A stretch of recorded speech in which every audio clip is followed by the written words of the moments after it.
ನಮಸ್ಕಾರ ವೀಕ್ಷಕರೇ, ನಾನು ಸೈಯದ್ ನಂಬರ್ 1 ಚಾನಲ್ ಮುಖಾಂತರ ನಿಮಗೆ ಆತ್ಮೀಯವಾದ ಸ್ವಾಗತ ಬಯಸುತ್ತೇನೆ. ವೀಕ್ಷಕರೇ, ಇವತ್ತು ಮತ್ತೆ ಜಾರಕಿಹೊಳಿ ಜಲ ಸಂಪನ್ಮೂಲ ಮಂತ್ರಿಯ ಒಂದು ಸುದ್ದಿ ಪದೇ ಪದೇ ಅವರ ಬಾಯಿಂದ ರಾಜೀನಾಮೆ ಬರ್ತಾ ಇದೆ.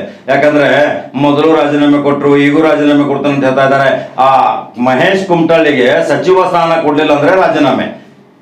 ಮಹೇಶ್ ಕುಮಟಳ್ಳಿ ಏನಾದ್ರೂ ನನ್ನ ವಿರುದ್ಧ ನನಗೇನೋ ರಮೇಶ್ ಜಾರಕಿಹೊಳಿ ಅವರು ನನಗೆ ಬೆನ್ನಾಗಿ ಚೂರಿ ಹಾಕಿದ್ರಂತ ಅಂದ ತಕ್ಷಣ ನಾನು ತಕ್ಷಣ ರಾಜೀನಾಮೆ ಕೊಡ್ತೀನಿ ಅಂತ. ರಾಜೀನಾಮೆ ಕೊಡೋದು ಯಾಕೆ ಪದೇ ಪದೇ ಹೇಳ್ತಾ ಇದ್ದಾರೆ? ಇದೊಂದು ಏನೋ ಬೆದರಿಕೆ ತಂತ್ರನಾ? ಹೈಕಮಾಂಡ್ ಮೇಲೆ ಏನಾದರೂ ಬಿಜೆಪಿ ಪ್ರಭಾವ ಬೀರ್ಲಿಕ್ಕೆನಾ? ಈ ಬಿಜೆಪಿ ಹೈಕಮಾಂಡು ಕಾಂಗ್ರೆಸ್ ಹೈಕಮಾಂಡ್ ತರ ಅಲ್ಲ. ಯಾಕಂದ್ರೆ ಇಲ್ಲಿ ನುರಿತ ಬಹಳ ವಿದ್ವಾನರು ಕೂತ್ಕೊಂಡು RSS ಮತ್ತು ರಾಷ್ಟ್ರೀಯ ಸ್ವಯಂ ಸೇವಕ ಸಂಘ, ಭಾರತೀಯ ಜನತಾ ಪಕ್ಷದ ಹಿರಿಯ ಧುರೀಣರು ಕೂತ್ಕೊಂಡು ಅಜೆಂಡಾ ತಯಾರು ಮಾಡುವವರು. ಈಗಾಗಲೇ ಪ್ರತಿಯೊಂದು ಸಚಿವರಿಗೆ ಒಂದು ಸೂಚನೆ ನೀಡಲಾಗಿದೆ. 10 ಜನ ಸಚಿವರಿಗೆ, ಅನರ್ಹ ಇದ್ದವರು ಅರ್ಹರಾದ ಸಚಿವರಿಗೆ, ಕಾಂಗ್ರೆಸ್ ಬಿಟ್ಟು ಪಕ್ಷಾಂತರ ಆಗಿ JDS ಮತ್ತು ಬಿಜೆಪಿ ಇಲ್ಲಿ ಬಂದವರಿಗೆ ಇವರಿಗೆ ಒಂದು ವಾಗ್ದಂಡನೆಯನ್ನು ಸಹಿತ ಇರಲಾಗಿದೆ, ಒಂದು ಸೂಚನೆ ಕೊಡಲಾಗಿದೆ. ಕಟೀಲ್ ಕುಮಾರ್ ನಳಿನ್ ಅವರು ಯಾವುದೇ ಸಚಿವ ಅನರ್ಹರಾಗಿ ಅರ್ಹರಾದವರು, ಮಂತ್ರಿ ಸ್ಥಾನಗೊಂಡವರು ನಮ್ಮ ಬಿಜೆಪಿಯ ಬೆಂಗಳೂರಿನ ಮಲ್ಲೇಶ್ವರಂ ಕಚೇರಿಯಲ್ಲಿ ಬರಬೇಕು. ಅಲ್ಲಿ ಬಂದು ಸಾರ್ವಜನಿಕರ ದೂರು ದುಃಖ ದುಮ್ಮಾನ ಕೇಳಬೇಕು.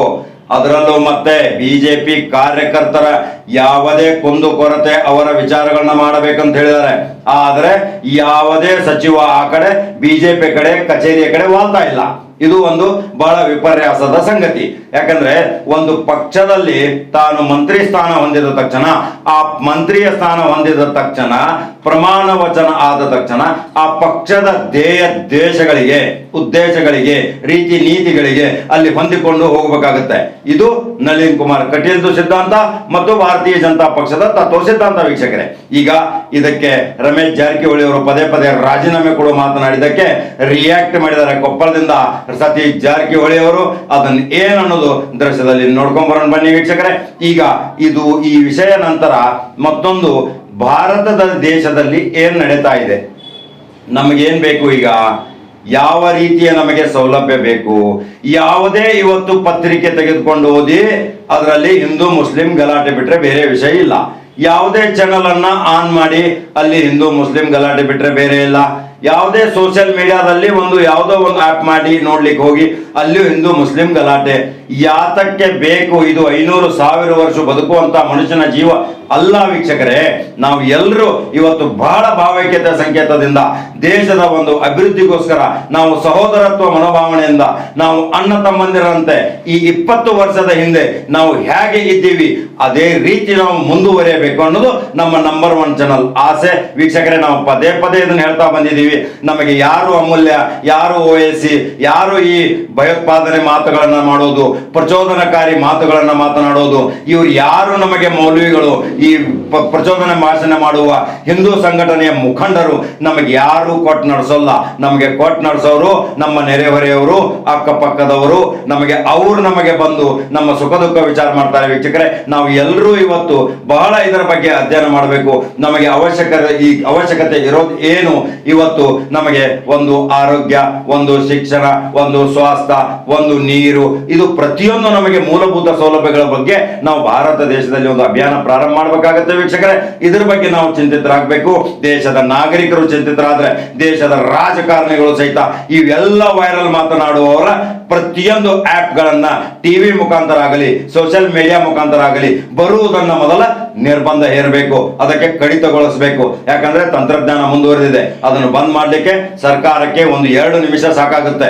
ತಕ್ಷಣ ಬಂದ್ ಮಾಡಿ. ಯಾಕಂದ್ರೆ ಇದು ಬೀದಿಯಲ್ಲಿ, ಹಳ್ಳಿಯಲ್ಲಿ ಎಷ್ಟೊಂದು ಭಾವೈಕ್ಯತೆ ಸಂಕೇತದಿಂದ, ದರ್ಗಾ ಮತ್ತು ಮಸೀದಿಗಳಿಂದ, ಅವರ ಹಿಂದೂ ಧರ್ಮದ ಗುಡಿಗುಂಡಾರಗಳಿಂದ ಎಲ್ಲರೂ ತಮ್ಮ ನೇಪಥ್ಯಗಳನ್ನು ತೆಗೆದುಕೊಂಡು ಹೋಗಿ ಪ್ರತಿಯೊಂದು ಅವರು ತಯಾರು ಮಾಡಿದಂತಹ ಪದಾರ್ಥಗಳನ್ನ ಸವಿರುಚಿಯೊಂದಿಗೆ, ಭಾವೈಕ್ಯತೆ ಸಂಕೇತದೊಂದಿಗೆ, ಅಣ್ಣ ತಮ್ಮಂದಿರ, ಸಹೋದರ ಸಹೋದರಿಯೊಂದಿಗೆ ಇಷ್ಟು ಚೆನ್ನಾಗಿ ಊಟ ಮಾಡ್ಕೊತ ಎಲ್ಲರೂ ಬದುಕ್ತಾ ಇದ್ದಾರೆ. ಇವತ್ತು ಇದು ನಮಗೆ ರಾಜಕೀಯ ಲೀಡರ್ಗಳು ಇವರಿಗೆ ಯಾವ್ಯಾವ ವಾಮ ಮಾರ್ಗಗಳಿಂದ ಯಾವ್ಯಾವ ದುಡ್ಡು ಬರ್ತಾ ಇದೆ, ಎಂತೆಂತ ಸ್ಟೇಜ್ಗಳನ್ನ ಮಾಡ್ತಾ ಇದ್ದಾರೆ, ಎಂತೆಂತ ಇವರು ಲಕ್ಷಾಂತರ ಜನ ಸೇರಿಸ್ತಾ ಇದ್ದಾರೆ. ಇದಕ್ಕೆ ಏನು ಹಿನ್ನೆಲೆ ಇದೆ? ಯಾವ ಮೂಲದಿಂದ ಇವರಿಗೆ ಹಣ ಬರ್ತಾ ಇದೆ? ಇದು ಎಲ್ಲ ಶೀಘ್ರ ತನಿಖೆ ಆಗಬೇಕು.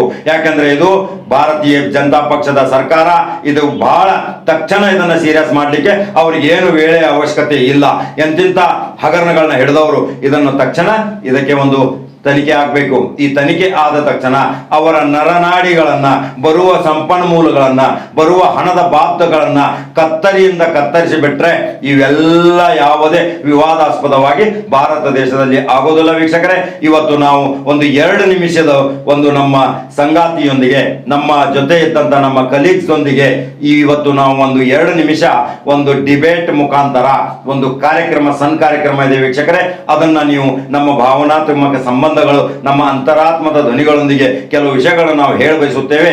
ಇವತ್ತು ಯಾಕೆ ಹೆಣ್ಣು ಮಕ್ಕಳಾಗಲಿ ಗಂಡು ಮಕ್ಕಳಾಗಲಿ ಇವರೆಲ್ಲರೂ ಯಾವ ರೀತಿಯ ಅನಾನುಕೂಲತೆಯ ಕಲ್ಪನೆಗಳನ್ನ ಇವತ್ತು ಮನೆಯಿಂದ ಹೊರಗೆ ಬೆಳೆದ ತಕ್ಷಣ ಏನಾಗುತ್ತೋ, ಯಾವ ಭಯ ಮೂಡುತ್ತೋ, ವಾಪಸ್ ನಾನು ಮನೆಗೆ ಬರುತ್ತೇನೋ ಇಲ್ಲೋ ಅನ್ನೋದು ಬಹಳ ವಿವೇಚನೆಗೆ ಬಿಟ್ಟ ವಿಷಯ ಆಗಿದೆ ವೀಕ್ಷಕರೇ. ಭಯದ ವಾತಾವರಣ ನಿರ್ಮಾಣ ಆಗಿದೆ. ಎಲ್ಲೆಲ್ಲೋ ಅಲ್ಲೋಲ ಕಲ್ಲೋಲಾಗ್ತಾ ಇದೆ. ಏನಾಗುತ್ತೋ ಅನ್ನೋದು ಒಂದು ಬಹಳ ದಿಗ್ಮೂಢಾಗಿ ಎಲ್ಲರೂ ಜೀವಿಸುವಂತ ಪರಿಸ್ಥಿತಿ ನಿರ್ಮಾಣ ಆಗಿದೆ. ಅದು ನಮಗೆ ಅವಶ್ಯಕತೆ ಇಲ್ಲ. ನಾವೆಲ್ಲರೂ ಸಹೋದರತ್ವದಿಂದ, ಪ್ರೀತಿಯಿಂದ, ಸ್ನೇಹ ಭಾವನೆಯಿಂದ ನಮ್ಮ ರಕ್ತ ಒಂದೇ, ನಮ್ಮ ಭಾರತ ಒಂದೇ, ನಮ್ಮ ದೇಶ ಒಂದೇ, ನಮ್ಮ ರಾಜ್ಯ ಒಂದೇ, ನಮ್ಮ ಜಿಲ್ಲೆ ಒಂದೇ, ನಮ್ಮ ಗ್ರಾಮೀಣ ಒಂದೇ, ನಮ್ಮ ಮಸೀದಿ ಒಂದೇ, ನಮ್ಮ ಮಠ ಒಂದೇ, ನಮ್ಮ ಗುಡಿ ಒಂದೇ. ಎಲ್ಲ ಜಾತ್ರೆಗಳಲ್ಲಿ, ಎಲ್ಲ ವ್ಯವಹಾರಗಳಲ್ಲಿ, ಎಲ್ಲ ವಿಜಯೋತ್ಸವಗಳಲ್ಲಿ ಸಮವಾಗಿ ಸಮಪಾಲಾಗಿ ನಾವು ಬೆಳೆಯೋದೇ ಇವತ್ತು ಒಂದು ಉದ್ದೇಶ ಇಟ್ಕೊಂಡ್ರೆ, ಯಾವುದೇ NRC ಬರಲಿ, ಯಾವುದೋ NPR ಬರಲಿ, ಯಾವುದೋ CAA ಬರಲಿ, ಪ್ರತಿಯೊಂದಕ್ಕೂ ಯಾಕೆ ಭಯ ಪಡ್ಬೇಕು? ನಾವು ನಮ್ಮಲ್ಲಿ ಏನಿದೆ ಅದನ್ನು ನಾವು ಹೇಳೋದು ನಮ್ಮ ಸರ್ಕಾರದ ಮತ್ತು ಸಂವಿಧಾನಕ್ಕೆ ಗೌರವ ಕೊಟ್ಟಂತಾಗುತ್ತೆ ವೀಕ್ಷಕರೇ. ಇದನ್ನ ಇಲ್ಲ ಸಲ್ಲದ ಕೆಲ ಪ್ರಚೋದನಾತ್ಮಕ ವ್ಯಕ್ತಿಗಳು ಇದನ್ನೆಲ್ಲ ಒಂದು ವೈರಲ್ ಮಾಡಿ ದೇಶದಲ್ಲಿ ಅಲ್ಲೋಲ ಕಲ್ಲೋಲ ವಾತಾವರಣ ಮಾಡುತ್ತಿರೋದು, ಇದರಲ್ಲಿ ಪ್ರಮುಖ ರಾಜಕಾರಣಿಗಳ ಹುಟ್ಟನ್ನು ಅಡಗಿಸಲಿಕ್ಕೆ ನಾವೆಲ್ಲರೂ ಜಾಗೃತರಾಗಬೇಕಂತ ನನ್ನ ನಂಬರ್ 1 ಚಾನಲ್ ಮುಖಾಂತರ ಹೇಳ ಬಯಸುತ್ತೇನೆ ವೀಕ್ಷಕರೇ. ನಮಸ್ಕಾರ. ಕಡಿಮೆ ಇದೆ. ಬಹಳಷ್ಟು ಈಗಾಗಲೇ ಯೋಜನೆಗಳನ್ನು ಕಟ್ ಮಾಡಿದ್ದಾರೆ. ಹೋದ ಸಲ ಕೊಟ್ಟಂತ ನಮ್ಮ ಸರ್ಕಾರ ನಮಗೆಲ್ಲ ಕಟ್ ಮಾಡಿದ್ದಾರೆ. ಸೊ ಬಹಳಷ್ಟು ವಾಪಸ್ ತಗೊಂಡಾರೆ ಹಣವನ್ನು. ಹಿಂಗಾಗಿ ಅಲ್ಲಿ ಒಂದು ಕಡೆ ಅವ್ರ ಲೆಕ್ಕಾಚಾರ ತಪ್ಪಿದೆ. ಕೇಂದ್ರದ GST ಬರಬೇಕಾದ್ದು ಸರಿಯಾದ ಗರಿಷ್ಠ ಇದರಲ್ಲಿ ಬಂದಿಲ್ಲ. ಸೊ ಅದು ಕೂಡ ಅಲ್ಲಿ ಕಷ್ಟ ಇದೆ. ನಮ್ದು GST ಕೂಡ ಬಹಳಷ್ಟು ಹೊರತಾ ಬಿದ್ದಿದೆ. ಬಟ್ ಸರಿಯಾದ ಟೈಮ್ ಕೂಡ ಕೊಡ್ತಾ ಇಲ್ಲ ಅವರು. ಇಲ್ಲ, ನೀವು ಅವ್ರನ್ನ ಗಮನ ಸೆಳಿಬೇಕು. ಅವ್ರನ್ನ ಈ ಥರ ಒಂದು ಅದಕ್ಕೆ ಅಂತ ಒಂದು ಸಿದ್ಧಾಂತ ಇದೆ. ಹಿಂದೆ ವಾಜಪೇಯಿ ಅವರು ಇದ್ದಾಗೆ, BJPಗೆ ಅದ್ವಾನಿ ಅವರು ಇದ್ದಾಗ ಒಂದು ಅದಕ್ಕೆ ಅಂತ ಸಿದ್ಧಾಂತ, ಶಿಸ್ತುಬದ್ಧ ಪಕ್ಷ ಅಂತ ನಾವೇ ಕರಿತಿದ್ವಿ. ಇವಾಗ ಅದು ಉಳಿದಿಲ್ಲ. ಇಂಥವರೆಲ್ಲ ಭಾಳಷ್ಟು ಜನ ಸೇರ್ಕೊಂಡಿದ್ದಾರೆ. ಸೊ ಜೂಜು ಆಡಿಸ್ತಾರೆ, ನಾಳೆಲ್ಲ ಏನು ಆಡಿಸ್ತಾರೆ ದುಡ್ಡಿಗೋಸ್ಕರ. ಸೊ ನಮ್ಮ ಸಂಸ್ಕೃತಿ, ನಮ್ಮ ಇತಿಮಿತಿಯಲ್ಲೇ ನಾವು ಸರ್ಕಾರ ನಡೆಸಬೇಕಾಗುತ್ತೆ. ಇತ್ತೀಚೆಗೆ ದೇಶದ್ರೋಹಿ ಹೇಳಿಕೆಗಳು ಜಾಸ್ತಿ ಆಗ್ತಿದಾವೆ. ಬೆಂಗಳೂರಲ್ಲಿ ಇರ್ಬೋದು, ಹುಬ್ಳಿಯಲ್ಲಿ ಇರ್ಬೋದು. ಹೋರಾಟದ ಹೆಸರಿನಲ್ಲಿ ಹೋರಾಟದ ಹಾದಿನೇ ದಿಕ್ಕು ತಪ್ಪಿದೆ. ಇಲ್ಲ, ನಮಗೆ ಅನ್ಸೋದು ಅದು ಪಕ್ಷಾತೀತವಾಗಿ ನಮಗೆ ಸಂಬಂಧಪಟ್ಟಂತ ಅಲ್ಲ. ನಾವು ಸಪೋರ್ಟ್ ಮಾಡೋಲ್ಲಿ ಮಾಡಿದ್ದೀವಿ ನಮ್ಮ ಪಕ್ಷದ ವೇದಿಕೆಯಿಂದ. ಆದರೆ ನಾವು ಅಲ್ಲಿ ಹೋಗಿ ನಮ್ಮದು ಅರೇಂಜ್ ಮಾಡಿದಂಥ ಅದು ಸಭೆ ಅಲ್ಲ. ಸೊ ಯಾರೋ ಮಾಡಿರ್ತಾರೆ, ಅಲ್ಲಿ ಮಾತಾಡಿದಕ್ಕೂ ನಮ್ಮ ಕಾಂಗ್ರೆಸ್ಗೂ ಏನು ಸಂಬಂಧ ಏನಂತಾರೆ. ಕವಿತಾ ರೆಡ್ಡಿ ಅವರು ಕಾಂಗ್ರೆಸ್ನ ಅವರು ಕೂಡ ಅವರು ಪರಮಾಪ್ತರು. ಈಗ ಅಮೂಲ್ಯ ಅವ್ರಿಗೆ ಸಪೋರ್ಟ್ನು ಮಾಡ್ತಾ ಇದ್ದಾರೆ. ಅದಕ್ಕೆ ಅದು ಕಾಂಗ್ರೆಸ್ ಮೇಲೆ ಇಲ್ಲ, ಕೆಲವು ವೈಯಕ್ತಿಕವಾಗಿರ್ಬೋದು. ಅವರವರು ಬುದ್ಧಿಜೀವಿಗಳ ಒಂದು ಗುಂಪು ಇರ್ತದೆ. ಅವನು ಕೆಲವು ನಮ್ಮ ಪಕ್ಷದಲ್ಲಿರ್ತಾರೆ, ಕೆಲವರು ಇರಲೇ ಇರೋದಿಲ್ಲ. ಸೊ ಅವರ ಫ್ರೆಂಡ್ಶಿಪ್ ಇದ್ರೆ ಇರ್ಬೋದು. ಆದರೆ ಅದಕ್ಕೂ ನಮಗೂ ಪಕ್ಷಕ್ಕೆ ಏನು ಸಂಬಂಧ ಇಲ್ಲ. ನಮ್ಮ ಪಕ್ಷ ಅಂಥ ದೇಶದ್ರೋಹಿಗಳಿಗೆ ಯಾವಾಗ ಕೂಡ ಸಪೋರ್ಟ್ ಮಾಡೋದಿಲ್ಲ. ಮುಂದೆ ಕೂಡ ಮಾಡೋದಿಲ್ಲ, ಇವತ್ತು ಮಾಡೋದಿಲ್ಲ. ಅದೇನು ಪ್ರಶ್ನೆ ಇಲ್ಲ. ಅವರಂಥದ್ದು ಅದು ವೈಯಕ್ತಿಕ ವಿಚಾರ. ಅದಕ್ಕೆ ಕಾನೂನು ಇದೆ, ಕ್ರಮ ಕೈಗೊಳ್ತಾರೆ. ಗೊಂದಲ ಇದೆ, ಇನ್ನೂ ಗೊಂದಲ ಇದ್ದಿದ್ದು ನಿಜ. ಅದರಲ್ಲಿ ಪ್ರಶ್ನೆ ಇಲ್ಲ. ಅದಷ್ಟು ಬೇಗ ಆಗ್ತದೆ ನಾವು ಆಸೆ ಹೊಂದಿದ್ವಿ. ಯಾಕಂದ್ರೆ ದಿಲ್ಲಿ ಚುನಾವಣೆಗೆ ಎಲ್ಲರೂ ವೇಟ್ ಮಾಡಿದ್ವಿ. ಇಲ್ಲ, ನಾವು ಅಧ್ಯಕ್ಷ ಸ್ಥಾನಕ್ಕೆ ಪೈಪೋಟಿ ಮಾಡಿಲ್ಲ, ನಾವು ಕ್ಲೇಮ ಮಾಡಿಲ್ಲ. ಸೊ ನಮಗೂ ಆಗ್ಲಿಕ್ಕೆ ಕಾರಣ ಗೊತ್ತಿಲ್ಲ, ಆದರೆ ಆಗಬಾರ್ದು. ಯಾಕೆ ನಮಗೂ ಕೂಡ ಅದರದ್ದು ಒಂದು ಕಡೆ ಇಲ್ಲೋ ನೋವಿದೆ. ಯಾಕಂದ್ರೆ ಯಾರು ಇಲ್ಲ ಇದ್ದವ್ರನ್ನ ಮುಂದುವರಿಸಿ ಒಂದು, ಇಲ್ಲ ಹೊಸವ್ರು ಮಾಡಿ ಒಂದು ಕೆಲಸ ಮಾಡಲಿಕ್ಕೆ ಸುಲಭ ಆಗ್ತದೆ. ಹೌದು, ಈಗ ಇದ್ದವರು ಇನ್ನೂ ಕೂಡ ಮತ್ತು ಅವ್ರಿಗೆ ಮುಂದುವರಿ ಅಂತ ಹೇಳಿದ್ರೆ ಮಾಡ್ಲಿಕ್ಕೆ ಪ್ರಾರಂಭ ಮಾಡ್ತಾರೆ. ಈಗ ನಾ ರಾಜೀನಾಮೆ ಕೊಟ್ಟಿದ್ದೀನಿ ಅಂತ ಅವರಿದ್ದಾರೆ. ಸೊ ಒಟ್ಟಾರೆ ಮುಂದುವರಿಬೇಕು. ಇಲ್ಲಾಂದ್ರೆ ಬೇಗ ಹೊಸ ಅಧ್ಯಕ್ಷ ನೇಮಕ ಆದರೆ ಒಳ್ಳೆಯದು ಪಕ್ಷದ ದೃಷ್ಟಿಯಿಂದ. ಈಗ ರಮೇಶ್ ಜಾರಕಿಹೊಳಿ ಆ ಥರ ಮುಂಜಾನೆ ಒಂದು ಹೇಳ್ತಾನೆ, ಸಾಯಂಕಾಲ ಹೇಳ್ತಾನೆ, ನೆಕ್ಸ್ಟ್ ಡೇ ಮತ್ತೊಂದು ಹೇಳ್ತಾನೆ. ಆ ರೀತಿ ನಮಗೆ ಹೇಳಲಿಕ್ಕೆ ಆಗೋಲ್ಲ. ಕಷ್ಟ. ಯಾಕಂದ್ರೆ ಅವನ ಕೈಯಿಂದ ಖಾತೆ ನಿರ್ವಹಿಸೋದು ಕಷ್ಟ. ಯಾಕಂದ್ರೆ ಸೂಕ್ಷ್ಮವಾಗಿರುವಂಥ ಖಾತೆ ಅದು. ಈಗಾಗಲೇ ಅದನ್ನು ಕೊಡಬೇಡ ಅಂತ ಅವ್ರ ಪಕ್ಷದಲ್ಲಿ ಸಾಕಷ್ಟು ಒತ್ತಡ ಇತ್ತು, ಅದನ್ನು ಮೀರಿ ಕೊಟ್ಟಿದ್ದಾರೆ ಅವರು. ಯಾಕೆಂದರೆ ಅದಕ್ಕೆ ನೀವು ಹೇಳ್ದಂಗೆ 4 ದಿಕ್ಕಡಿಂದ 4 ಸಮಸ್ಯೆ ಇದೆ, 4 ರಾಜ್ಯದ್ದು, ಗೋವಾ, ಮಹಾರಾಷ್ಟ್ರ, ತಮಿಳುನಾಡು, ತೆಲಂಗಾಣ. ಸೊ ಹಿಂಗಾಗಿ ಬರುವಂಥ 2 ತಾರೀಕು ಅಧಿವೇಶನ ಪ್ರಾರಂಭ ಆಗ್ತಾ ಇದೆ. ಅಲ್ಲಿ ಅಂದರೆ ಅವರು ಎಷ್ಟು ಸೂಕ್ಷ್ಮತೆ ಇದೆ, ಕೆಪಾಸಿಟಿ ಇದೆಯಾ ಎಲ್ಲ ಅನ್ನೋದು ಬಹುಶಃ ನಾವು ಅಧಿವೇಶನವರೆಗೆ ಕಾಯ್ದು ನೋಡಬೇಕು. ಕಾನೂನು ಇದೆ, ಭಾಷಾ ಸಮಸ್ಯೆ ಇದೆ, ಭಾಳಷ್ಟು ಸೌಹಾರ್ದತೆಯಿಂದ ಒಂದು ಸ್ಟೇಟ್ಗೆ ನಾವು ರಿಲೇಷನ್ ಇಡಬೇಕಾಗುತ್ತೆ. ಭಾಳ ಸಮಸ್ಯೆ ಇದೆ, ಅದು ಸೂಕ್ಷ್ಮ ಇಲಾಖೆ. ಅದು ಈ ಬೆಳಗ್ಗೆ ಕುಸ್ತಿ ಆಡೋದಿದ್ದೆ ಅಲ್ಲಿ ಏನು ಮಾಡೋರು. ಡಿ.ಕೆ.ಸಿ. ರಮೇಶ್ ಅವ್ರ ಕಡೆ ಕುಸ್ತಿ ಹೊರಗಡೆ ಇತ್ತು, ಕುಸ್ತಿ ಅಲ್ಲೇ ಆಡಬೇಕಿತ್ತು. ಅವರು ಖಾತೆಯಲ್ಲಿ ಏನಾದ್ರು ಕುಸ್ತಿ ನಾಳೆ ಹೆಚ್ಚು ಕಮ್ಮಿ ಒಂದೇ ಶಬ್ದ ಇಂದ ಮುಂದೆ ಆದ್ರೆ ಏನೇನೋ ಆಗುತ್ತೆ. ಒಳ್ಳೆ ಖಾತೆ ಸಿಕ್ಕಿದೆ, ಒಳ್ಳೆ ಕೆಲಸ ಮಾಡಬೇಕು. ಹಿಂದಿನವ್ರು ಬಹಳಷ್ಟು ಕೆಲಸ ಮಾಡುವಂತ ಪ್ರಯತ್ನ ಮಾಡಿದ್ದಾರೆ, ಸರಿಯಾದ ಸಮರ್ಥ ಮಾಡಿದ್ವಿ. ಬೆಳಗ್ಗೆ ರಾಜೀನಾಮೆ ಕೊಡೋದು, ಬ್ಲ್ಯಾಕ್ ಮೇಲ್ ಮಾಡೋದು, ನಾವು 17 ಮಂದಿ ಹೇಳೋದು ಇದಾರೆ ಸರಿಯಲ್ಲ. ಅಂದ್ರೆ ರಾಜಕೀಯ ವ್ಯವಸ್ಥೆಯಲ್ಲಿ ಸರಿಯಲ್ಲ ಬ್ಲ್ಯಾಕ್ ಮೇಲ್ ಮಾಡೋದು. ಈಗ ಆ ಪಕ್ಷದಲ್ಲಿ ಅವ್ರು ಹೋಗಿದ್ದಾರೆ, ಪಕ್ಷದ ಸಿದ್ಧಾಂತ ಕಟ್ಟಿಕೊಂಡು ಇರಬೇಕಲ್ಲಿ. ಮತ್ತೆ ನಾವು 20 ಮಂದಿ ಹೊರಗಡೆ ಹೋಗ್ತೀವಿ ಅಂದ್ರೆ ಅದಕ್ಕೆ ಬಿಜೆಪಿ. ನಮಸ್ಕಾರ ವೀಕ್ಷಕರೇ, ನಂಬರ್ 1 ಚಾನಲ್ ಮುಖಾಂತರ ನಿಮಗೆ ಆತ್ಮೀಯವಾದ ಸ್ವಾಗತ ಬಯಸುತ್ತೇವೆ ವೀಕ್ಷಕರೇ. ಇವತ್ತೊಂದು ಬಹಳ ಮಹಾಸ್ವಾಮಿಗಳ ಒಂದು ಸುದ್ದಿ, ವಿಶೇಷ ಸುದ್ದಿ ವೀಕ್ಷಕರೇ. ಅದು ಯಾವುದಂದ್ರೆ ಘಟಪ್ರಭಾ ಮಲ್ಲಿಕಾರ್ಜುನ ಮಠ ಮಹಾಸ್ವಾಮಿಗಳು 3000 ಮಠದ ಉತ್ತರಾಧಿಕಾರಿಯಾಗಿ ಹೋಗ್ತಾ ಇದ್ದಾರೆ ತಮ್ಮ ಸಾವಿರಾರು ಬೆಂಬಲಿಗರೊಂದಿಗೆ. ಅವರಿಗೆ ಯಶ ಸಿಗಲಿ, ಒಳ್ಳೆದಾಗಲಿ. ಅವರು 3000 ಮಠಕ್ಕೆ ಅವರು ಪೀಠಾಧಿಕಾರಿ ಆಗಬೇಕು. ಯಾಕಂದ್ರೆ ಸರ್ವ ಧರ್ಮದವರ ಜೊತೆ ಭಾವೈಕ್ಯತೆಯ ಸಂಕೇತದಿಂದ ಬಹಳ ತುಂಬಾ ಅನ್ಯೋನ್ಯ ಸಂಬಂಧದಿಂದ ಪ್ರೀತಿ ವಿಶ್ವಾಸದಿಂದ ಉತ್ತರ ಕರ್ನಾಟಕದಲ್ಲಿ ಹೆಸರುವಾಸಿಯಾಗಿದ್ದಾರೆ. ಚಿಕ್ಕವರಿದ್ದಾರೆ, ಉನ್ನತ ಪದವಿ ಹೊಂದಿದ್ದಾರೆ, ಇನ್ನೂ ಉನ್ನತ ಸ್ಥಾನ, ಅವರು ಉನ್ನತ ಶಿಕ್ಷಣ ಕಲಿತಾ ಇದ್ದಾರೆ. ಅವರಿಗೆ ಯಶ ಆಗಲಿ, ಅವರ ಬೆಂಬಲಿಗರಿಗೆ ಎಲ್ಲರಿಗೂ ಇದು ಒಳ್ಳೇದಾಗಲಿ ಅಂತ ನಮ್ಮ ನಂಬರ್ 1 ಚಾನಲ್ ಮುಖಾಂತರ ನಾವು ಹಾರೈಸುತ್ತೇವೆ ವೀಕ್ಷಕರೇ. ಈಗ 2ನೇ ಸುದ್ದಿ ಅಮೂಲ್ಯ. ಎಲ್ಲಾ ಕಡೆ ಹರಿದಾಡ್ತಾ ಇರುವಂತ ಸುದ್ದಿ ಇದೇನೆ. ಅಮೂಲ್ಯ ಲಿಯೋನಾ ಅನ್ನುವಂಥವಳು, ಮೊನ್ನೆ ತಮ್ಮೆಲ್ರಿಗೂ ಗೊತ್ತಿರಬಹುದು, ಅಮೂಲ್ಯ ಲಿಯೋನಾ ಅನ್ನುವಂಥವಳು ಪಾಕಿಸ್ತಾನ್ ಜಿಂದಾಬಾದ್ ಅನ್ನುವಂತಹ ಒಂದು ಘೋಷಣೆಯನ್ನ ಕೂಗ್ತಾಳೆ ಓಪನ್ ಸ್ಟೇಜ್ ಮೇಲೆ. ಅಂದ್ರೆ ಅವಳಿಗೆ ಎಷ್ಟು ಧೈರ್ಯ ಇರುತ್ತೆ, ಅವಳ ಹಿಂದೆ ಎಂತಹ ಸ್ಟ್ರಾಂಗ್ ಬೆಂಬಲ ಇರುತ್ತೆ ಅಂತ. ಸರ್, ಎಲ್ಲಿಂದ ಬರ್ತಾರೆ ಇಂಥ ಜನ? ಇದಕ್ಕೊಂದು ವಿಷಯ ಹೇಳ್ತೀನಿ ಕೇಳಿ. ಪಾಕಿಸ್ತಾನ್ ಜಿಂದಾಬಾದ್ ಅನ್ನೋದು ಆಕೆ ಮಹಾ ಶತಮೂರ್ಖಿ. ಒಂದು ಆಕೆ ಅನ್ನೋಕ್ಕಿಂತ ಮುಂಚಿತ ಇವರ ಹಿನ್ನೆಲೆ ಮತ್ತು ಇದರ ಹಿಂದೆ ಯಾರ ಕೈವಾಡ ಇದೆ ಅನ್ನೋದನ್ನು ಕಂಡುಹಿಡಿಬೇಕು. ಸರ್ಕಾರದ ಕರ್ತವ್ಯ. ಸೋಷಿಯಲ್ ಮೀಡಿಯಾದಲ್ಲಿ ಅವಳು ಹೇಳಿದ್ಲು, ನಾನ್ ಕೇವಲ ಮುಖ ಮಾತ್ರ, ಆದ್ರೆ ತಾವು ನೋಡ್ಬೇಕಾಗಿರೋದಿನ ತುಂಬಾನೇ ಇದೆ ಅಂತ ಹೇಳಿ. ಸೊ ಅವಳು ಹೇಳೋದ್ರಲ್ಲಿ ಏನ್ ಸ್ಪಷ್ಟವಾಗಿ ಗೊತ್ತಾಗುತ್ತೆ ಅಂದ್ರೆ ಅವಳೊಬ್ಳು ಮಾತ್ರ ಇಲ್ಲ, ಇದ್ರ ಹಿಂದೆ ತುಂಬಾ ಜನ ಇದ್ದಾರೆ ಅಂತ. ಸೊ ಯಾವ ರೀತಿ ಬರುತ್ತೆ ಸರ್ ಇವ್ರಿಗೆ ಎನ್ಕರೇಜ್ಮೆಂಟ್, ಎಲ್ಲಿಂದ ಸಿಗುತ್ತೆ ಅಂತ ತಮ್ಗೇನ್ ಅನ್ಸುತ್ತೆ? ಇದು ತನಿಖೆ ಮುಖಾಂತರ ಗೊತ್ತಾಗಬೇಕು. ಇದರಲ್ಲಿ ನಿಷ್ಪಕ್ಷಪಾತ ತನಿಖೆ ಆಗಬೇಕು. ಯಾಕಂದ್ರೆ ಸರ್ಕಾರ, ಗೃಹ ಇಲಾಖೆ ಇದರಲ್ಲಿ ಬಹಳ ಮುತುವರ್ಜಿ ವಹಿಸಿ ಬಹಳ ಇದನ್ನ ಶೀಘ್ರ ತನಿಖೆ ಮಾಡಿ ಜನರಿಗೆ ಇದೊಂದು ಬಹಿರಂಗಗೊಳಿಸಬೇಕು. ಒಂದು ಮತ್ತೊಂದು ಇದರಲ್ಲಿ ವಿಶೇಷ ಏನಂದ್ರೆ ನೋಡಿ, ಭಾರತ ದೇಶದ ಅನ್ನ ತಿಂದು ಭಾರತ ದೇಶದಲ್ಲಿ ವಾಸಿಸಿ ಭಾರತದ ಉಸಿರು ಪಡೆದು ಭಾರತದ ಶಿಕ್ಷಣ ಪಡೆದು ಭಾರತದ ಸರ್ವ ಜನಾಂಗದ ಜೊತೆ ಸಹೋದರತ್ವದಿಂದ ಬಾಳಿ ಇಲ್ಲಿಯ ಅನ್ನ ತಿಂದವನು ದ್ರೋಹ ಬಗಿತಾರಂದ್ರೆ, ಇಲ್ಲಿಯ ಅನ್ನ ತಿಂದು ಬೇರೆ ದೇಶದಲ್ಲಿ ಮಳೆ ಆದ್ರೆ ಇಲ್ಲಿ ಕೊಡೆ ಹಿಡಿಯುವ ಪ್ರವೃತ್ತಿ ನಮ್ಮಲ್ಲಿ ಬರಬಾರದು. ಯಾಕಂದ್ರೆ ಹೇಳಿ ನೋಡೋಣ, ಇದಕ್ಕೆ ಒಂದು ಸಣ್ಣ ಉದಾಹರಣೆ ಹೇಳ್ತೀನಿ ಕೇಳಿ. ಯಾಕಂದ್ರೆ ಇಂಥವ್ರನ್ನ ನೋಡ್ಬಿಟ್ಟು ಇನ್ನಷ್ಟು ಜನ ಇನ್ಸ್ಪೈರ್ ಆಗ್ತಾರೆ, ಅದೇ ಕೆಲಸಕ್ಕೆ ತುಳಿತಾರೆ. ಅಂದ್ರೆ ಟೋಟಲಿ ನಮ್ ಯುವಕರೆಲ್ಲ ಹಾಳಾಗಿ ಹೋಗ್ತಾರೆ ಸರ್. ಅಂದ್ರೆ ಯುವಕರಂದ್ರೆ ಏನು, ನಮ್ ದೇಶದ ಬೆನ್ನೆಲುಬು, ಸೆಕೆಂಡ್ ಬೆನ್ನೆಲುಬು ಅವರೇನೆ. ಯಾಕೆಂದ್ರೆ ಫಸ್ಟ್ ಬೆನ್ನೆಲುಬು ಅಂತ ಹೇಳೋದು ನಾವು ರೈತರನ್ನ ಬಿಟ್ರೆ ನಮ್ ದೇಶನ ಮುಂದುವರ್ಸ್ಕೊಂಡು ಹೋಗುವಂತರು ಯುವಕರು. ಸೊ ಇಂಥವ್ರನ್ನ ಇನ್ಸ್ಪೈರ್ ಆಗಿ ತಗೊಂಡ್ಬಿಟ್ಟು ಇನ್ನಷ್ಟು ಜನ ಇದೇ ಕೆಲಸಕ್ಕೆ ಇಳಿದ್ರೆ ನಮ್ ದೇಶದ ಗತಿ ಎಲ್ಲಿಗೆ ಬಂದು ನಿಂತ್ಕೊಳ್ಳುತ್ತೆ ಸರ್. ಯಾಕಂದ್ರೆ ಇವಳಿಗಿನ್ನ ಮುಂಚೆ 3 ಜನ ಕಾಶ್ಮೀರಿ ಯುವಕರು ಹುಬ್ಳಿಲಿ ಹೇಳ್ತಾರೆ, ಅವ್ರು ಕೂಡ ಪಾಕಿಸ್ತಾನ ಜಿಂದಾಬಾದ್ ಅಂತ ಹೇಳ್ಬಿಟ್ಟು ಕೆಲವೊಂದಿಷ್ಟು ವೈರಲ್ ವಿಡಿಯೋಸ್ ನ ಮಾಡ್ತಾರೆ, ಅದನ್ನ ಸೋಷಿಯಲ್ ಮೀಡಿಯಾದಲ್ಲಿ ಹಾಕ್ತಾರೆ. ಅದನ್ನ ನೋಡ್ಬಿಟ್ಟು ಪೊಲೀಸರು ಅವ್ರನ್ನ ಅರೆಸ್ಟ್ ಮಾಡಿ ಒಂಥರ ಆಟ ಆಡ್ತಾರೆ. ಒಂದು ರಾಜಕೀಯ ಒತ್ತಡಕ್ಕೋ ಅಥವಾ ಇನ್ಫ್ಲೂಯೆನ್ಸ್ ಒತ್ತಡಕ್ಕೋ ಗೊತ್ತಿಲ್ಲ, ಈ ತರ ಆಟ ಆಡ್ತಾರೆ. ಅದನ್ನ ನೋಡ್ಬಿಟ್ಟು ಇವಳು ಕೂಡ ಇದೇ ರೀತಿ ಮಾಡಿದಾಳೆ. ಅಂಡ್ ಈ ತರದ ಸಂದರ್ಭಗಳು ಇನ್ನಷ್ಟು ಜಾಸ್ತಿ ಆಗ್ಬೋದಲ್ವಾ ಸರ್? ಇದಕ್ಕೆ ನಾನು ಏನ್ ಹೇಳ್ತಾ ಇದ್ದೀನಿ ಗೊತ್ತಾ, ಇದು ಭಾರತ ದೇಶ ಒಂದು ಪವಿತ್ರ ದೇಶ. ಜಗತ್ತಿನಲ್ಲಿಯೇ ಇಂಥ ಪರಂಪರೆ ಉಳ್ಳಂತ ಸರ್ವ ಜಾತಿ ಧರ್ಮದವರು ಕೂಡಿರುವಂತ ಸೂಫಿ ಸಂತರು, ಪ್ರವಾದಿಗಳು, ಮೊಹಮ್ಮದ್ ಪೈಗಂಬರ್ ಅಂತ ವಾಣಿಯನ್ನು ತೆಗೆದುಕೊಂಡು ಬಂದಂತ ಸೂಫಿ ಸಂತರಿದ್ದಾರೆ, ಋಷಿ ಮುನಿಗಳಿದ್ದಾರೆ, ಋಗ್ವೇದ ವಚನಗಳನ್ನ ಹೇಳಿದಂತ ಸರ್ವಜ್ಞನ ನಾಡು, ನಮ್ಮ ಬಸವಣ್ಣನ ನಾಡು, ಕಿತ್ತೂರು ಚೆನ್ನಮ್ಮನ ನಾಡು, ಝಾನ್ಸಿಬಾಯಿ ಲಕ್ಷ್ಮೀಬಾಯಿಯ ನಾಡು, ಎಂತ ವೀರ ಸಂಗೊಳ್ಳಿ ಶೂರನ ನಾಡು. ಇಲ್ಲಿ ಎಲ್ಲ ಜಾತಿಯವರು ಈ ದೇಶಕ್ಕಾಗಿ ತಮ್ಮ ರಕ್ತವನ್ನು ಹರಿಸಿದ್ದಾರೆ. ಈ ದೇಶಕ್ಕಾಗಿ ಪ್ರತಿಯೊಂದು ಯಾವುದೇ ಜಾತಿ ಭೇದವಿಲ್ಲದೆ ತನ್ನ ಸಂವಿಧಾನದ ಮುಖಾಂತರ ಕಾರ್ಯನಿರ್ವಹಿಸ್ತಾ ಬಂದಿದ್ದಾರೆ.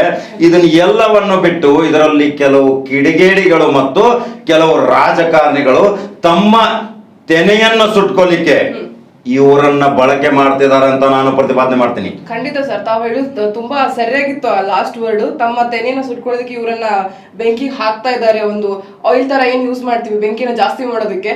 ಸೊ ಇಂಥವ್ರು ಯೋಚನೆ ಮಾಡ್ಬೇಕು ಸರ್. ಏನಕ್ಕೆ ಅಂದ್ರೆ ನಮ್ ದೇಶ, ನಮ್ ಜನ, ನಮ್ಮ ಪ್ರದೇಶ ನಾವೇನಕ್ಕೆ ಬಿಟ್ಕೊಡ್ಬೇಕು ಅಂತ ಇಂಥವ್ರಿಗೆ ಬುದ್ಧಿ ಇರಬೇಕು. ಸೊ ಆ ಕೆಲಸನ ಯಾರು ಮಾಡ್ಬೇಕು ಅಂತೀರ ತಾವು? ಶಿಕ್ಷಣ ಹೇಳ್ಬೇಕಾದ್ರೆ ಆತರ ಮಾಡ್ಬೇಕಾ, ಅಥವಾ ಪ್ಯಾರೆಂಟ್ಸ್ಗೆ ಇದಕ್ಕೆ ಜವಾಬ್ದಾರಿ ತಗೊಬೇಕಾ, ಅಥವಾ ರಾಜಕೀಯದವ್ರು ತಗೊಬೇಕಾ ಸರ್? ತಮ್ಗೇನ್ ಅನ್ಸುತ್ತೆ? ಈಗ ನೋಡಿ, ರಾಜಕೀಯಕ್ಕಿಂತಲೂ ತಮ್ಮದೇ ಆದಂತ ಧರ್ಮದ ಗುರುಗಳು ಇರ್ತಾರೆ. ಈಗ ಒಂದು ಎಕ್ಸಾಂಪಲ್ ಹೇಳ್ತೀನಿ ಕೇಳಿ, ಮುಸಲ್ಮಾನ್ ಧರ್ಮದ ಹೇಳ್ತೀನಿ ಕೇಳಿ. ಮುಸಲ್ಮಾನ್ ಧರ್ಮದ ಗುರು ಒಬ್ಬನಿರ್ತಾನೆ, ಅವನಿಗೆ ಏನಂತಾರೆ? ಮೌಲ್ವಿ ಅಂತಾರೆ. ಆ ಮೌಲ್ವಿ ಅವನ್ ಏನ್ ಬೋಧನೆ ಮಾಡಬೇಕು? ತನ್ನ ಧರ್ಮ ಗ್ರಂಥದ ಆಧಾರದ ಮುಖಾಂತರ ಮಾತ್ರ ಬೋಧನೆ ಮಾಡಬೇಕು. ಅವನು ಇಲ್ಲ ಸಲ್ಲದ ಬೋಧನೆ ಮಾಡಿ ಯುವಕರನ್ನ ಪ್ರಚೋದಿಸುವಂತ ಭಾಷಣಗಳನ್ನ ಮಾಡಿದರೆ ಅವನು ಮೌಲ್ವಿ ಅಲ್ಲ, ಅವನು ಮಹಾಕಳ್ಳ ಅಂತೀನಿ ನಾನು. ಯಾಕಂದ್ರೆ ದೇಶ ಯಾವುದು? ಪರಂಪರೆ ಉಳ್ಳಂತ ದೇಶ. ಪರಂಪರೆ ಇದ್ದಂತ ಇದು ಒಂದು ಸೈದ್ಧಾಂತಿಕ ಒಂದು ತಳಹದಿ ಮೇಲೆ ನಿರ್ಮಾಣ ಆದಂತ ಇದೊಂದು ದೇಶ. ಈ ದೇಶದಲ್ಲಿ ಒಬ್ಬ ಮೌಲ್ವಿ ಪ್ರಚೋದನಕಾರಿ ಭಾಷಣ ಮಾಡಿದ ಮೇಲೆ ಮತ್ತೊಬ್ಬ ಧರ್ಮದ ಗುರು ಅವನು ಪ್ರಚೋದನಕಾರಿ ಭಾಷಣ ಮಾಡ್ತಾನೆ. ಇದರಲ್ಲಿ ಬಲಿಪಶು ಆಗ್ತಾರೆ ಆ ಮೌಲ್ವಿ ಮತ್ತು ಆ ಮಠಾಧೀಶ ಆಗೋದಲ್ಲ, ಸಾಮಾನ್ಯ ಜನ. ಏನೋ ಒಂದು ಹೊಟ್ಟೆಗೆ ಇಲ್ಲದಂತೆ ಒಂದು 500,000 ರೂಪಾಯಿ ಕೊಟ್ಟವನನ್ನ ಪ್ರಚೋದನೆ ಮಾಡಿ ಮಾರ್ಕೆಟ್ ಕಳಿಸಿ ದೊಂಬಿ ಗಲಾಟೆಯಲ್ಲಿ ತೊಡಗಿಸ್ತಾರೆ. ಆಮೇಲೆ ಅವನ ಅರೆಸ್ಟ್ ಆಗ್ತಾನೆ, ಏನೋ ಗೋಳಿಬಾರ್ ಆಗುತ್ತೆ, ಸಾವಿಗೀಡಾಗ್ತಾನೆ, ಏನೋ ಪರಿಹಾರ ಬರುತ್ತೆ ಬಿಡಿ, ಅದು ಆ ಮಾತ್ ಬೇರೆ. ಆಮೇಲೆ ಅವ್ರ ತಂದೆ ತಾಯಿಗಳ ಅನುಭವ ಏನೋ, ಅವ್ರ ತಂದೆ ತಾಯಿಗಳು ಯಾವ ಸ್ಥಿತಿಯಲ್ಲಿ ಸೇರ್ಬೇಕು, ಅವನಿಗೆ ಜಾಮೀನ್ ಆಗೋರು ಯಾರು, ಅವನಿಗೆ ವಕಾಲತ್ ವಹಿಸಲಿಕ್ಕೆ ವಕೀಲರು ಸಹಿತ ಆ ನ್ಯಾಯಾಲಯದಲ್ಲಿ ಬರೋದಿಲ್ಲ ಅಂತ ತೀರ್ಮಾನ ತಗೋತಾರೆ. ಅವನ ಪರಿಸ್ಥಿತಿ ಏನು? ಅವ್ರ ತಂದೆ ತಾಯಿ ಇವನು ಹೆತ್ತಿತ್ತಪ್ಪ. ಇಂಥ ಒಂದು ಒಳ್ಳೆಯ ಮಗ, ನನ್ನ ಮಗ ರಾಜನಾಗಬೇಕು, ನನ್ನ ಮಗ ಅರಸನಾಗಬೇಕು, ನನ್ನ ಮಗ ವಿದ್ಯಾ ಪಂಡಿತನಾಗಬೇಕು, ಒಳ್ಳೆಯ ವಿದ್ಯಾಭ್ಯಾಸ ತೆಗೆದುಕೊಳ್ಳಬೇಕೆನ್ನುವುದು ತಂದೆ ತಾಯಿಯ ಅಭಿಲಾಷೆ ಇರುತ್ತೆ. ಆ ತಂದೆ ತಾಯಿಯ ಅಭಿಲಾಷೆಗಳನ್ನ ಧಿಕ್ಕರಿಸಿ ಮಾಡುವ, ಆ ಪ್ರಚೋದನೆ ಮಾಡುವಂತ ಆ ಗುರುವಿನ ಜೊತೆ ಈ ಯುವಕರನ್ನ ಮೊದಲು ಫಿಲ್ಟರ್ ಮಾಡಬೇಕು. ಅದು ನನ್ನ ಅನಿಸಿಕೆ. ನಿಜ ಸರ್, ಖಂಡಿತ ತಾವು ಹೇಳಿದ್ರು ತುಂಬಾ ಚೆನ್ನಾಗಿತ್ತು ಎಕ್ಸ್ಪ್ಲೇಷನ್. ತಾವು ಮಧ್ಯದಲ್ಲಿ ಹೇಳಿದ್ರಿ ಇಂಥವ್ರನ್ನ ಸಾಯಿಸಿದ ತಕ್ಷಣ ಇವ್ರ ಕಡೆಯವರು ಒಂದಿಷ್ಟು ಹಣ ಕೊಡ್ತಾರೆ ಅವರಿಗೆ ಪರಿಹಾರ ಅಂತ ಹೇಳಿ ಅಂತ.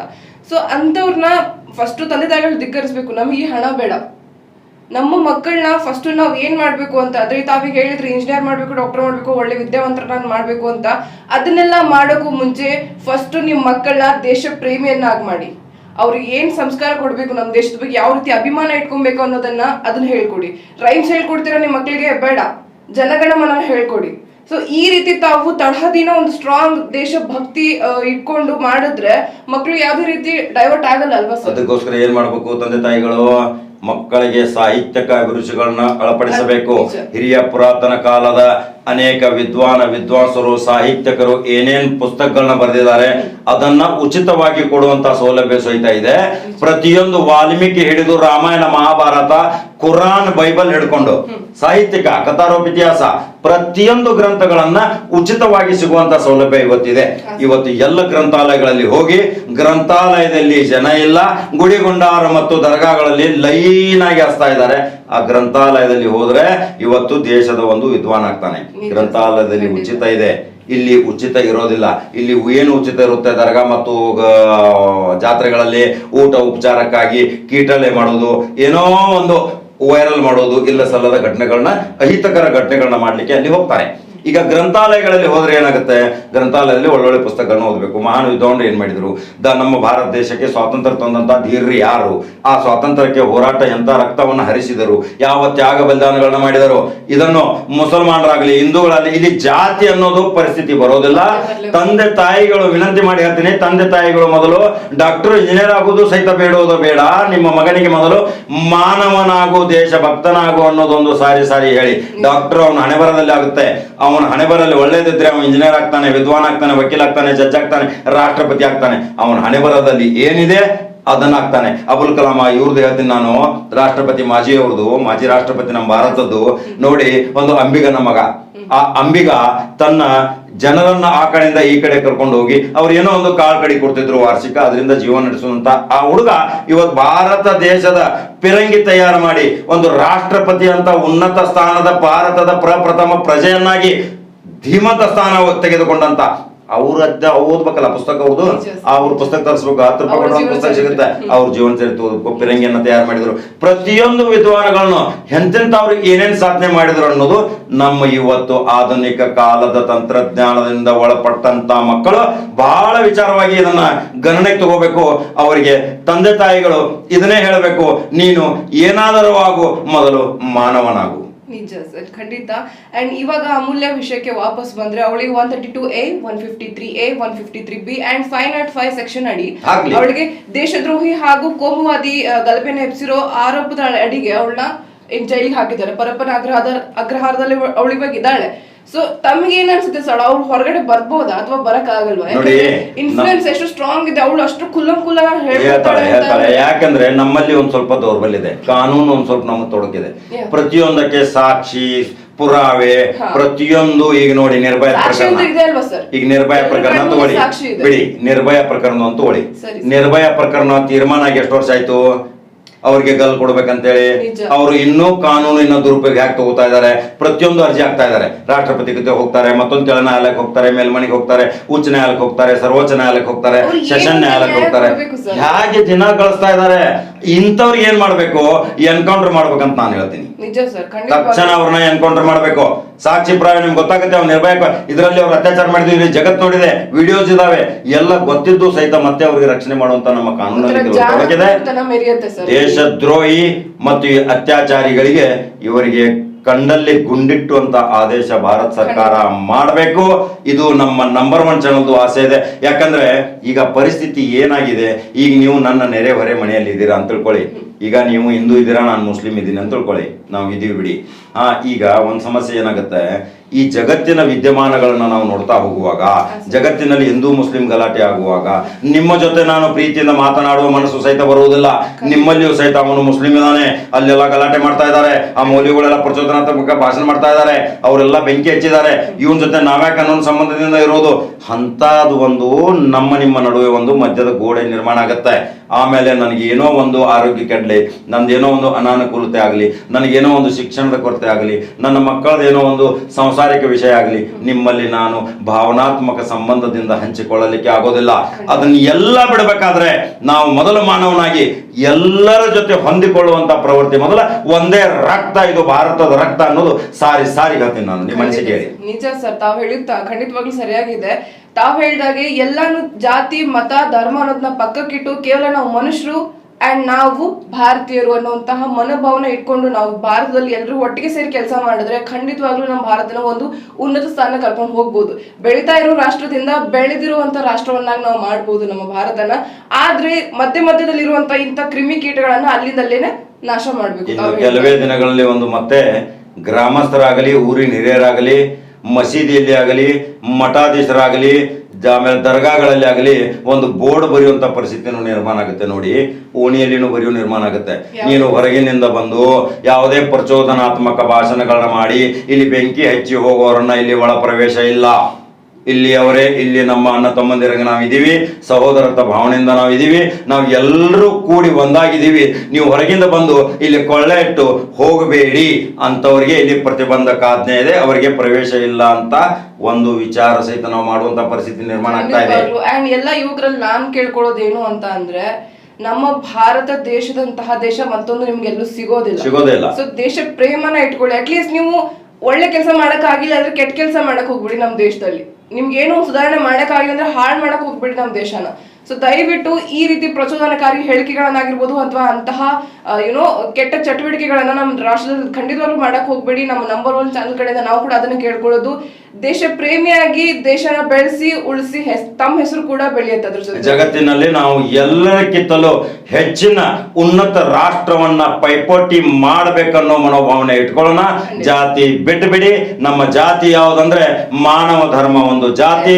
ನಮ್ಮ ಗ್ರಂಥ ಯಾವುದಂದ್ರೆ ಸಂವಿಧಾನವೇ ನಮ್ಮ ಗ್ರಂಥ ಅಂತ ತಿಳ್ಕೊಂಡು ಎಲ್ಲರೂ ಇದನ್ನ ನಂಬರ್ 1 ಚಾನಲ್ ಮುಖಾಂತರ ನಿಮಗೆ ವಿನಂತಿ ಮುಖಾಂತರ ನಾವು ಹೇಳ್ತೀವಿ, ಯಾವುದೇ ಪ್ರಚೋದನಕಾರಿ ಭಾಷಣಗಳನ್ನ ಮಾಡಬೇಡಿ. ನಿಮ್ಮ ಮನೆಯಲ್ಲಿ ಸುರಕ್ಷಿತವಾಗಿರಿ, ಚೆನ್ನಾಗಿರಿ, ಸುಖವಾಗಿರಿ, ಸಹಬಾಳ್ವೆದಿಂದ ಇರಿ ಅಂತ ನಾನು ನಂಬರ್ 1 ಚಾನಲ್ ಮುಖಾಂತರ ನಿಮಗೆ ಕೈ ಮುಗಿದು ಕೇಳುತ್ತೇನೆ. ಇದೊಂದು ಇವತ್ತು ಸಣ್ಣ ಚಿಕ್ಕ ಡಿಬೇಟ್ ಇದೆ. ಮತ್ತೆ ನಾಳೆ ಮತ್ತೊಂದು ಮಹತ್ವದ ಸುದ್ದಿಯೊಂದಿಗೆ ಬರೋಣ. ಪ್ರಿಯಾಂಕಾ, ನಮಸ್ಕಾರ. ನಮಸ್ಕಾರ.